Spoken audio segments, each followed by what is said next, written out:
Mutual fund में जब एक ही प्रोडक्ट के माध्यम से आप एक क्रॉस द मार्केट एक्सपोजर लेना चाहते हैं तो मल्टी कैप सबसे बेस्ट ऑप्शन निकल करके आता है।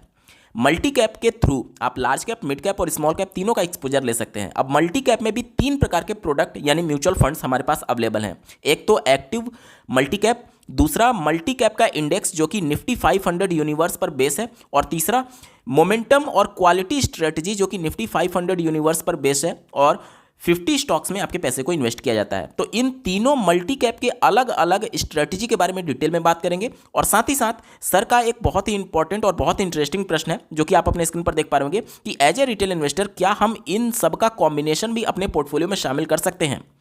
बहुत ही इंटरेस्टिंग फैक्ट और डेटा के साथ ये वीडियो होने वाला है, अंत तक जरूर जुड़े रहिएगा। नमस्कार दोस्तों, मेरा नाम है नीरज, आप देख रहे हैं फिनोबिट यूट्यूब चैनल। अगर आप इस चैनल पर पहली बार विजिट कर रहे हैं तो इसको सब्सक्राइब करते हुए बेल आइकन को प्रेस करना ना भूलें। जैसा कि वीडियो के स्टार्टिंग में मैंने आपको बताया था कि हमारे पास 3 प्रकार के मल्टी कैप अवेलेबल हैं। एक तो नॉर्मल वाला मल्टी कैप जो आप जनरली देखते हैं, जैसे कि Nippon India multi cap fund, quant multi cap fund, इसके अलावा SBI multi cap fund, HDFC multi cap fund, ICICI prudential multi cap fund, ये नॉर्मल मल्टी कैप बोला जाता है। दूसरा होता है एक इंडेक्स जो कि मल्टी कैप है, वो निफ्टी 500 मल्टी कैप, और रेशियो यहां पर पहले से प्री डिफाइंड होता है 50-25-25। और तीसरा होता है निफ्टी 500 मल्टी कैप, ये मोमेंटम और क्वालिटी को इंक्लूड किया हुआ है और इसमें 50 स्टॉक शामिल होता है। अब तीनों में क्या अंतर है, इसके हिसाब से जो इसका रिटर्न होता है वो तय होता है। जैसे कि अगर हम लोग बात करें नॉर्मल मल्टी कैप की, तो सेबी के गाइडलाइन के हिसाब से यह तय किया गया है कि लार्ज कैप, मिड कैप और स्मॉल कैप तीनों में मिनिमम आपका 25% एक्सपोजर होना चाहिए, मिनिमम। ठीक है, लार्ज कैप, मिड कैप और स्मॉल कैप तीनों का कम से कम 25% एक्सपोजर होना चाहिए। अब कोई एक रिटेल इन्वेस्टर है जो ये चाहता है कि मैं म्यूचुअल फंड का एक ही प्रोडक्ट में इन्वेस्ट करूं और लार्ज कैप, मिड कैप और स्मॉल कैप तीनों का एक्सपोजर मुझे मिल जाए, तो जितना भी वो पैसा इन्वेस्ट करेगा उसमें से कम 1/4 वो पैसा लार्ज कैप में जाएगा, 1/4 कम से कम पैसा मिड कैप में जाएगा और 1/4 पैसा कम से कम स्मॉल कैप में जाएगा। अभी भी जो रिमेनिंग 25% है वो फंड मैनेजर के ऊपर डिपेंड करता है कि वो इस 25% को उठा करके लार्ज में भी डाल सकता है, मिड में भी डाल सकता है, स्मॉल में भी डाल सकता है, या फिर डेट और डेट ओरिएंटेड इंस्ट्रूमेंट में भी इन्वेस्ट कर सकता है। ठीक है, तो इस तरीके से नॉर्मल मल्टी कैप में लार्ज कैप, मिड कैप और स्मॉल कैप में तीनों में बराबर एक्सपोजर रहता है। बाकी का जो 25% है वो फंड मैनेजर के ऊपर है कि वो किस में डाल दे। यहां तक क्लियर हो गया? आपके स्क्रीन पर मैं निपॉन इंडिया मल्टी कैप जो कि नॉर्मल मल्टी कैप है उसका मैं डेटा आपके सामने रखता हूं। देखिए, ये जो क्राइटेरिया मैंने आपके स्क्रीन पर डिफाइन कर रखा है, इसी सेम क्राइटेरिया के अंतर्गत इनका फंड डिस्ट्रीब्यूशन होगा। चलिए मैं इनके फंड डिस्ट्रीब्यूशन पर आपको लेकर के चलता हूं। देखिए, यहां पर हम लोग आ चुके हैं और यहां पर आप देख सकते हैं लार्ज कैप में इनका एक्सपोजर 42% के आसपास है, जो कि 25% मिनिमम ब्रैकेट में है। ठीक है, मतलब कि 25% मिनिमम होना चाहिए, मैक्सिमम तो कितना भी हो सकता है। स्मॉल कैप में देखिए इनका एक्सपोजर 25% से ज़्यादा है। मिड कैप में देखिए ये 25% रखे हुए हैं, यानी तीनों में कम से कम 25% है, और बाकी का जो 25% बचा वो फंड मैनेजर के ऊपर डिपेंड करता है। वो लार्ज में भी कुछ बढ़ा सकता है, मिड में भी कुछ बढ़ा सकता है और कुछ डेट में भी इन्वेस्टमेंट कर सकता है। ठीक है, तो तीनों में कम से कम 25% आपका नॉर्मल मल्टी कैप में होता है। इस मल्टी कैप के इन्वेस्टमेंट स्ट्रेटजी को हम लोग समझ चुके हैं। अब बात करें दूसरे टाइप के मल्टी कैप की, तो सेबी के गाइडलाइन के हिसाब से इनका जो नाम है इसमें ही इसको डिफाइन किया गया है। देखिए, ये जो परसेंटेज है या फिर रेशियो आप समझ लीजिए, ये क्या चीज़ है, ये डिनोट करता है कि लार्ज कैप का कितना एक्सपोजर रहेगा, मिड कैप का कितना एक्सपोजर रहेगा और स्मॉल कैप का कितना एक्सपोजर रहेगा। यहाँ पर प्रॉब्लम ये थी कि ऐसे रिटेल इन्वेस्टर जो कि मल्टी कैप में इन्वेस्ट तो करना चाहते हैं लेकिन रिस्क कम लेना चाहते हैं, तो ये तो क्लियर था कि 25% आपका लार्ज कैप में, 25% आपका मिड कैप में, 25% स्मॉल कैप में जाएगा। जो रिमेनिंग 25% बच रहा था वो कई बार फंड मैनेजर क्या करते हैं कि थोड़ा सा रिस्क ज़्यादा करके रिटर्न ज़्यादा बनाने की कोशिश करते हैं और वो मिड कैप में एक्सपोजर बढ़ा देते हैं या फिर स्मॉल कैप में एक्सपोजर बढ़ा देते हैं। तो ऐसे रिटेल इन्वेस्टर को टारगेट करने के लिए जो कि मल्टी कैप में क्रॉस द मार्केट इन्वेस्टमेंट करना चाहते हैं लेकिन रिस्क भी कम चाहते हैं, उनके लिए ये इंडेक्स बनाया गया जिसमें निफ्टी 500 को टारगेट किया जाएगा, जिसमें लार्ज कैप के टोटल 100 स्टॉक्स हैं, 150 स्टॉक्स आपके मिड कैप के हैं और 250 स्टॉक्स आपके स्मॉल कैप के हैं, जो कि सीरियल नंबर 1 से 100 तक ये आपका लार्ज कैप हो जाएगा। उसके बाद से ये आपका मिड कैप हो जाएगा और ये आपका स्मॉल कैप हो जाएगा। तो निफ्टी 500 को टारगेट किया जा रहा है, इसलिए इनके नाम में निफ्टी 500 है।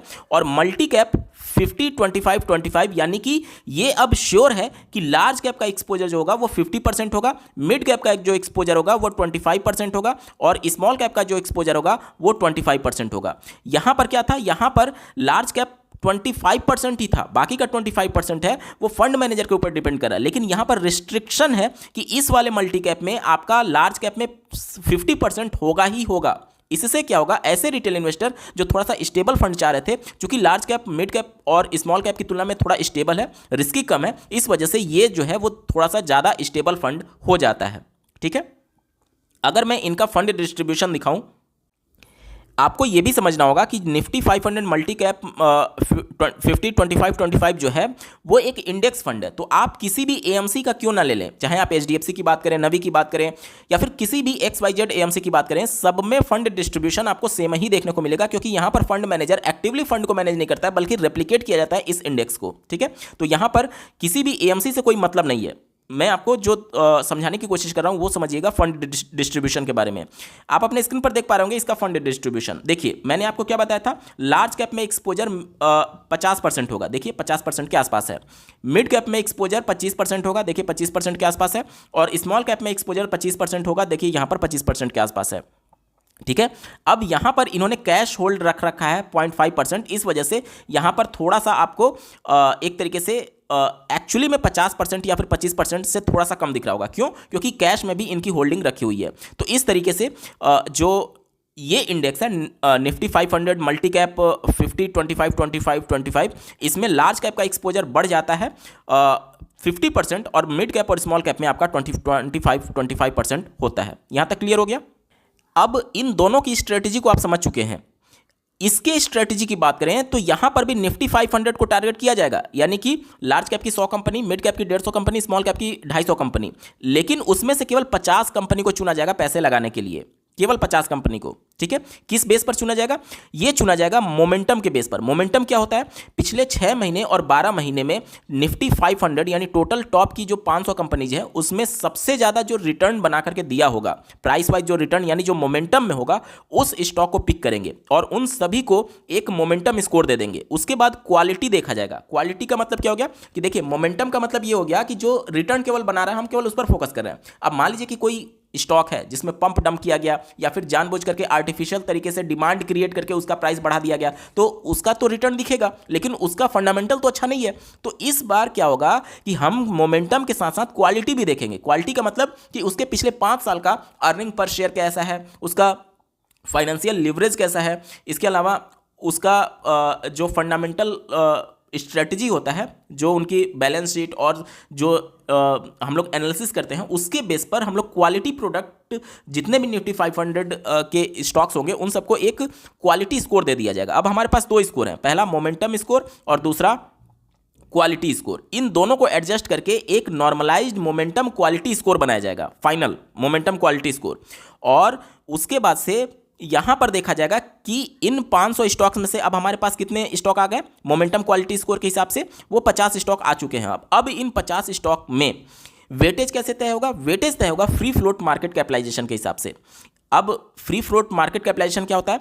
किसी भी कंपनी का पब्लिक डोमेन में जितना भी शेयर है उसके एक शेयर प्राइस से मल्टीप्लाई करने के बाद से जितना भी वैल्यूएशन उस कंपनी का आएगा उसे बोलते हैं फ्री फ्लोट मार्केट कैपिटलाइजेशन। मान लीजिए एक कोई कंपनी है ABC, इसके पब्लिक डोमेन में मान लीजिए 1 लाख टोटल शेयर्स हैं। ठीक है, 1 लाख शेयर है, एक शेयर का प्राइस अगर 10 रुपये है तो इसका फ्री फ्लोट मार्केट कैपिटलाइजेशन जो है वो कितना हो जाएगा? इस टोटल पब्लिक डोमेन में अवेलेबल शेयर की संख्या मल्टीप्लाइड बाई एक शेयर का प्राइस, तो कितना हो जाएगा? 10 लाख इसका टोटल मार्केट कैपिटलाइजेशन हो जाएगा। तो जब लार्ज कैप की बात आती है तो लार्ज कैप, मिड कैप और स्मॉल कैप कैसे अरेंज किए गए हैं? उनके फ्री फ्लोट मार्केट कैपिटलाइजेशन के हिसाब से तो अरेंज किए गए हैं, यानी जो सबसे बड़ी कंपनी वो सीरियल नंबर 1 पर लिस्टेड है, जो सबसे छोटी कंपनी वो सबसे लास्ट में लिस्टेड है। तो जब हमारे पास 50 स्टॉक्स आ गए तो हमें कितना पैसा किसमें डालना है ये कैसे तय कर रहे हैं हम? ये तय कर रहे हैं हम फ्री फ्लोट मार्केट कैपिटलाइजेशन के हिसाब से, यानी जो कंपनी जितनी ज़्यादा बड़ी होगी उसमें उतना ही ज़्यादा हमारा पैसा इन्वेस्ट किया जाएगा। तो मार्केट कैपिटलाइजेशन के हिसाब से सबसे बड़ी कंपनी कौन होती है? लार्ज कैप होती है, उससे छोटी मिड कैप होती है, उससे छोटी स्मॉल कैप होती है। तो हमारा जो सबसे ज़्यादा पैसा जाएगा वो लार्ज कैप में जाएगा इस स्ट्रेटजी के अंतर्गत, उससे कम पैसा मिड कैप में जाएगा और सबसे कम पैसा स्मॉल कैप में जाएगा। क्यों? क्योंकि फ्री फ्लोट मार्केट कैपिटलाइजेशन सबसे ज़्यादा लार्ज कैप का है, उससे कम मिड कैप का है, उससे कम स्मॉल कैप का है। तो इसके अंतर्गत अगर आप देखें तो इनमें मोमेंटम और क्वालिटी के साथ साथ हम फ्री फ्लोट मार्केट कैपिटलाइजेशन पर भी ध्यान देते हैं।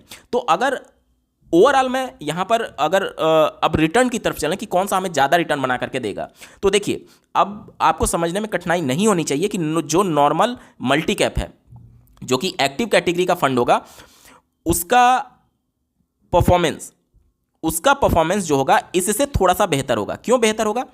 ये जो है ये रिटर्न इससे थोड़ा सा ज़्यादा बना करके देगा। क्यों? क्योंकि यहाँ पर लार्ज कैप का एक्सपोजर जो है वो 50% है, लेकिन यहाँ पर कोई ज़रूरी नहीं है कि 50% लार्ज कैप का एक्सपोजर हो। अगर वो मिड कैप में बढ़ा दे, जैसे यहाँ पर क्या था शर्त, 25-25-25 तीनों में था, अगर लार्ज में ना बढ़ा करके वो मिड में या फिर स्मॉल कैप में 25% दे दे, क्योंकि यहाँ तो फ्लेक्सिबिलिटी है, तो यहाँ पर रिटर्न बढ़ जाएगा। लेकिन यहाँ पर जरूरी है कि 50% आपका लार्ज कैप में ही जाएगा, इस वजह से यहाँ पर रिटर्न जो है वो थोड़ा सा कम होता है इसकी तुलना में। ठीक है, वहीं पर अगर तीनों में सबसे ज़्यादा रिटर्न की बात करें तो देखिए ये एक्टिव फंड है, जो कि फंड मैनेजर के इमोशंस के हिसाब से थोड़ा सा प्रभावित हो सकता है। लेकिन जो स्मार्ट बीटा इंडेक्स फंड होते हैं, जैसे ये हम लोग बात करें, जैसे मोमेंटम बेस्ड, क्वालिटी बेस्ड, ये सारे एक फॉर्मूला पर बेस होते हैं, जिसमें कोई भी एक्टिवली फंड मैनेजर काम नहीं कर रहा होता है, बल्कि जो फॉर्मूला तय करके देगा कि इस स्टॉक में इतने पैसे जाने चाहिए, उसी फॉर्मूला के तहत यहाँ पर स्टॉक का सिलेक्शन होता है।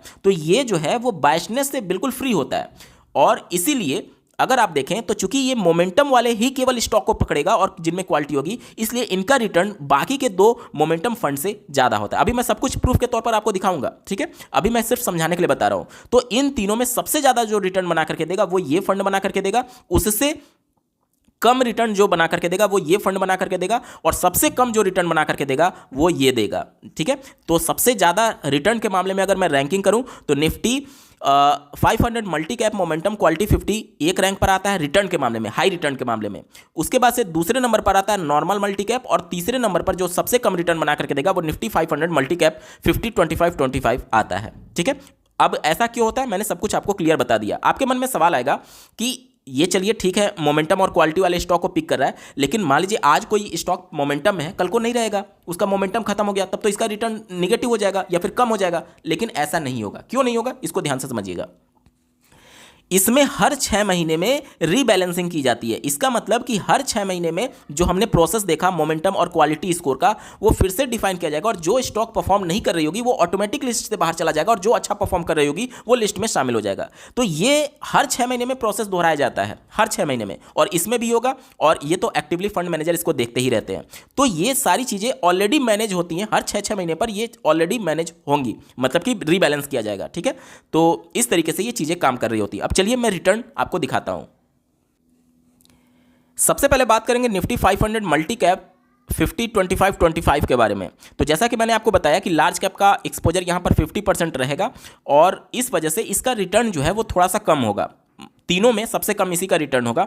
आप अपने स्क्रीन पर देख पा रहे होंगे, सिंस इंसेप्शन अपने बेस डेट 2005 से इसने जो रिटर्न बना करके दिया है 16.5% का बना करके दिया हुआ है। और यहाँ पर भी देख सकते हैं रीबैलेंसिंग जो मैं आपको समझा रहा था, सेमी एनुअली यानी साल भर में 2 बार इसको रीबैलेंस किया जाता है। यहाँ तक क्लियर हो गया। तो यहाँ पर आप देख सकते हैं कि 16.5% का इसने एनुअलाइज रिटर्न बना करके दिया हुआ है लगभग 19-20 सालों में। ठीक है, एक्टिव मल्टी कैप की अगर हम लोग बात करें, इसमें अगर मैं निपॉन इंडिया को अगर देखूं तो इसने सिंस इंसेप्शन 17.5% का एनुअलाइज रिटर्न बना करके दिया है, यानी उस वाले इंडेक्स से 1% ज़्यादा। अगर इनका इंसेप्शन डेट मैं आपके स्क्रीन पर दिखाने की कोशिश करूं तो देखिए ये प्रोडक्ट जो है वो 2013 में लॉन्च हुआ था, जिसको आज हम लोग 2025 में है, यानी कि 12 साल का समय हो चुका है। इन 12 साल में ये लगभग 1% ज़्यादा रिटर्न बना करके दे रहा है उस इंडेक्स से, जिसमें जो लार्ज कैप में जो एक्सपोजर था वो आपका ज़्यादा था। ठीक है, लार्ज कैप में एक्सपोजर आपका 50% था, उससे ये 1% एनुअली ज़्यादा रिटर्न बना करके दे रहा है। जो चीज़ें मैं आपको समझाने की कोशिश कर रहा था, उम्मीद करता हूँ आप चीज़ों को समझ पा रहे होंगे। ठीक है, अब फाइनली अगर हम लोग बात करें Nifty 500 multi cap momentum quality 50 index की, तो यहाँ पर आप देख सकते हैं अपने बेस डेट 2005 से यानी 19-20 साल में इन्होंने जो एनुअलाइज रिटर्न बना करके दिया है वो 23% के आसपास का बना करके दिया हुआ है, और ये सेमी एनुअली यानी हर 6 महीने में इसको रीबैलेंस किया जाता है। ठीक है, तो आप इसको समझ पा रहे होंगे कि जहाँ पर सबसे कम रिटर्न हमें निफ्टी 500 मल्टी कैप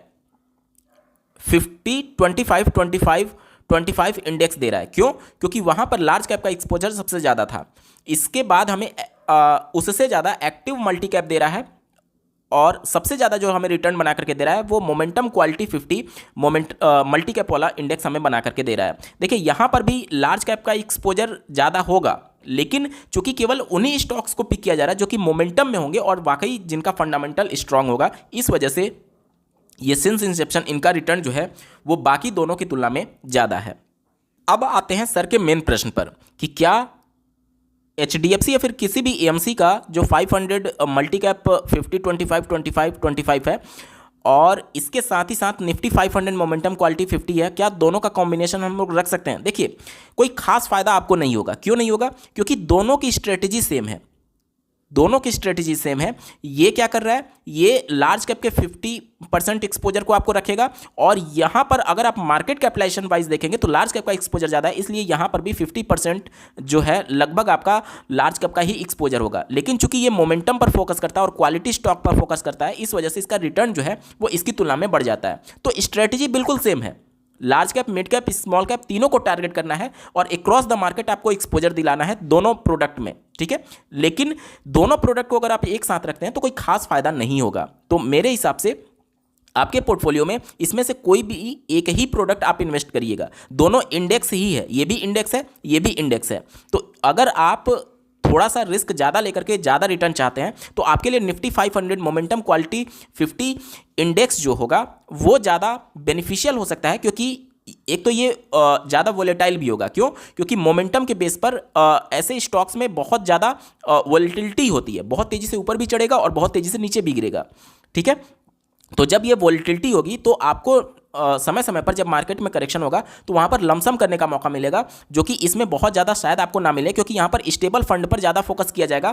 क्यों? क्योंकि यहाँ पर मोमेंटम पर फोकस नहीं किया जा रहा है इस वाले में, ठीक है। तो अगर आप वोलेटिलिटी से डरते नहीं हैं और लॉन्ग टर्म में ज़्यादा रिटर्न बनाना चाहते हैं, जो कि फैक्ट सीट में भी, डेटा में भी हमने देख लिया कि ये जो है Nifty 500 multi cap momentum quality 50 ये लगभग 23.25% का रिटर्न दे रहा है और ये लगभग 16.5% का रिटर्न दे रहा है। तो लॉन्ग टर्म में आपके लिए ये वाला ज़्यादा बेनिफिशियल हो सकता है, ठीक है। और दोनों आप अपने पोर्टफोलियो में शामिल करने से आपको कोई खास फायदा नहीं होगा। ये मेरा पर्सनल ओपिनियन है, आपका डिसीजन ही अंतिम होना चाहिए। आप अपना खुद का रिसर्च जरूर कर लीजिएगा और अपने एडवाइजर से सलाह जरूर ले लीजिएगा। ये वीडियो सिर्फ और सिर्फ एजुकेशन पर्पस के लिए बनाई गई है। आपको ये वीडियो कैसा लगा, मेरा एफर्ट कैसा लगा, कमेंट के माध्यम से जरूर बताइएगा और ऐसे ही महत्वपूर्ण अपडेट के लिए इस चैनल को सब्सक्राइब करना ना भूलें। इस वीडियो को देखने के लिए आपका बहुत बहुत धन्यवाद। भगवान करे आपका दिन शुभ हो।